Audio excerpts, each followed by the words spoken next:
Hi, Nathaniel. Welcome to EC Auto Repair. How's it going? So, I'm reading from my list of frequently asked questions. All right. It's Thursday, August the 15th. And question one. Well, it's actually number 3 on this list, but it's the question that was selected today. So, Nathaniel, I would like to bring my own parts. I am being told it is not a good idea for a customer to bring my own parts. Please help me understand. All right. That's an excellent subject to talk about.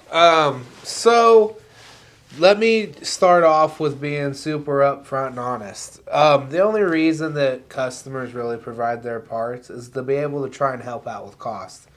Don't get me wrong. I completely understand that.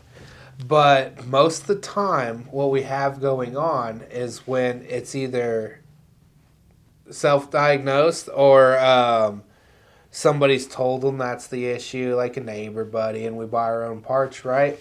There's two things that go on there. Yes, it may be the problem, but also maybe it's not the problem. And there's also the other side of that where if it is the problem and you get the part just based off of telling a parts store what it is, it's actually not the right part for that specific year, make, and model. So there's certain years, makes, and models that it's the same car in the name, but it has a different engine setup. It has a different cooling system set up, and there's different variants of these parts. And they're just little subtle changes that are super important on this vehicle.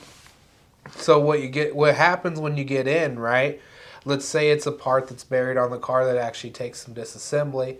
Customer provides the parts, the shop okays it.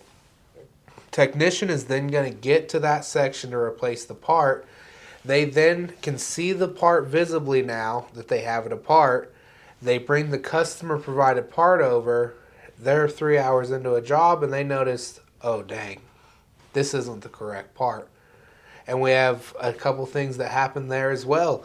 The part that the customer ordered may not be in town. That may have been something that they waited a couple days for, and now we got a broke down car.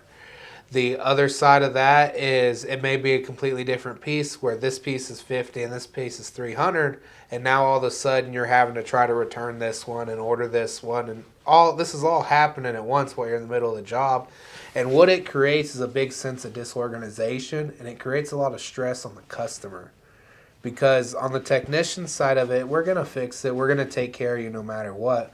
All that's happening is it's providing extra steps for the customer. It's providing extra stress.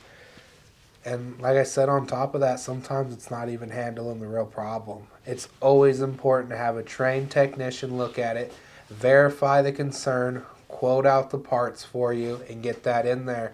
Also, when the shop's able to provide the parts, they're actually able to warranty that repair for you. So if there's any issues, it's actually taken care of. When the customer provides the part, either the auto parts store sometimes has a warranty, sometimes it doesn't. It's just a gamble. It's a huge gamble bringing your own parts. Why not get certified answers with a backed up warranty and solve the problem? Thank you for that perspective. So, I've heard the analogy though. It's just like taking a steak to Texas Roadhouse and asking them to cook it. Same thing. So unfortunately, I don't believe Texas Roadhouse is going to let you get very far with that. For one, Texas Roadhouse has, and I'll just use your analogy as an example, has a certain standard that they're trying to uphold for their product, their business that they want to put their name on. And if that steak or part isn't up to the same quality that Texas Roadhouse would provide, there's no way they're putting their name on it. There's no way they're doing anything with it. No, you came here to have this experience. Mm-hmm. You came here to have this certain type of quality and this certain type of customer service. Mm-hmm. And so it's how they set the pace, and it's why people keep going back. If they just let you bring their own steak and every steak was different, I don't think they'd be that popular. Yeah.